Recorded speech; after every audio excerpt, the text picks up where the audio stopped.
There are calls for an immediate return of alcohol bans in the Northern Territory's Indigenous communities and town camps after that dramatic rise in crime and domestic violence in Alice Springs.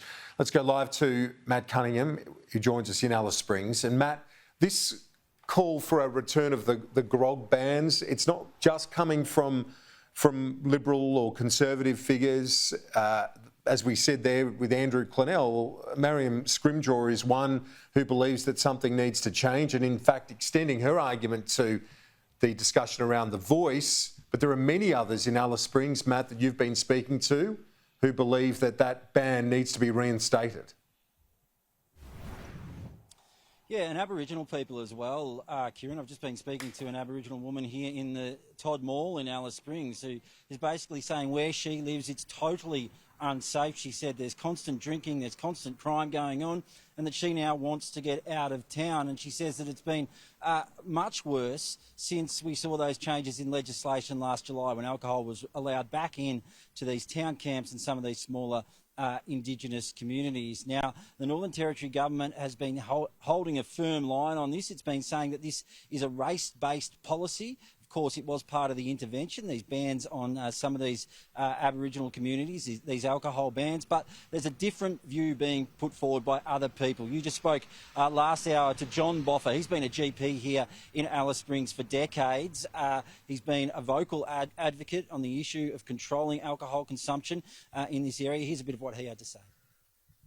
Not all forms of discrimination are racism. There's a well-known legal precedent known as positive discrimination.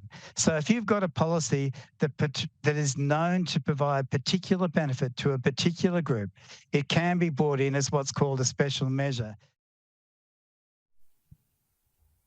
John Boffa has said that really these alcohol bans need to be reinstated immediately. We've also heard Peter Dutton, the opposition leader, and Jacinta Price make similar comments today to have those alcohol bans returned as soon as possible. The Northern Territory government hasn't been budging on this issue. The Chief Minister, Natasha Fyles, well, she'll be here in Alice Springs tomorrow. She's expected to make some kind of announcement around alcohol, but it's yet to be seen whether she will announce that those bans will be reinstated. Here's a bit more of what John Boffa had to say earlier.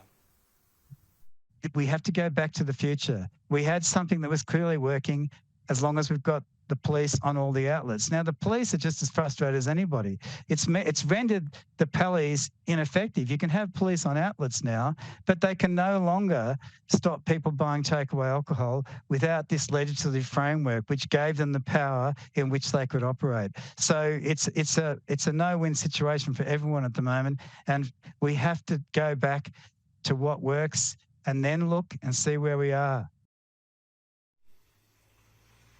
John Boffa, when he's talking about pallies there, Kieran, that's police auxiliary liquor inspectors, dedicated police officers who were recruited to stand on bottle shops in Alice Springs, in Tennant Creek and in Katherine. Now, one of the problems is that since that alcohol ban has been lifted, it means that the town camps here in Alice Springs are no longer dry. That means people from the town camps, when they go to the bottle shop, in the past police were able to refuse them service of alcohol at those bottle shops because they didn't have an address where they could go back and drink that alcohol. Now that the town camps are no longer dry, those people can go and purchase takeaway alcohol, and as John Boffa said, that's led to a whole heap of issues. The Northern Territory government, in fact, spends $75 million a year on those police auxiliary liquor inspectors who stand outside those bottle shops, and if you listen to what John Boffa's saying there, well, at the moment, that appears to be a waste of money. So mounting pressure on the Northern Territory government now to overturn that decision to allow alcohol back into those communities and town camps. We'll have a listen. We'll see what the Chief Minister, Natasha Fyles, says when she arrives here in Alice Springs tomorrow. And Matt, as you mentioned earlier, John Boffa knows the situation better than most. He's been arguing for alcohol restrictions or bans for many years, if not decades. And yet you've got the Territory government maintaining this argument that it's a racist policy to have a ban and so on.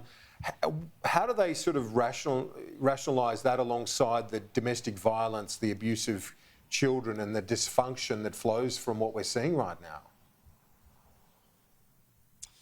Well, I think, as you know, the Northern Territory intervention was a very controversial decision, Kieran, back in 2007. Stronger Futures was a continuation of the intervention. A lot of Aboriginal people in the Northern Territory believe the intervention was a racist policy, and there are some strong Aboriginal people within the Northern Territory Cabinet, including the Attorney-General Chancey Paik, who've been keen to wind back some of those laws. I think where the Northern Territory government's got a real contradiction now, though, is that it is out there saying that alcohol is a real problem here.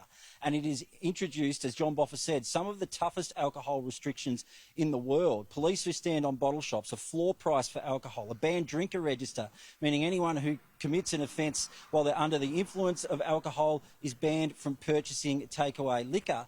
But at the same time, they're refusing to reverse this decision when it comes to alcohol that all of the experts, Aboriginal people, commentators, lots of people, politicians, Peter Dutton, Jacinta Price, John Boffa, Marion Scrimgeour, they're all saying that this policy decision has been an absolute disaster. And yet the Northern Territory government at this stage is refusing to budge on that decision. We know there's a parliamentary inquiry into this issue. It's expected to deliver a report next month. Maybe that will give the impetus for some change here, but at this stage at least, the Northern Territory government has not been budging on this issue. Yeah, let's hope that impetus for change comes and soon. Matt Cunningham, thanks.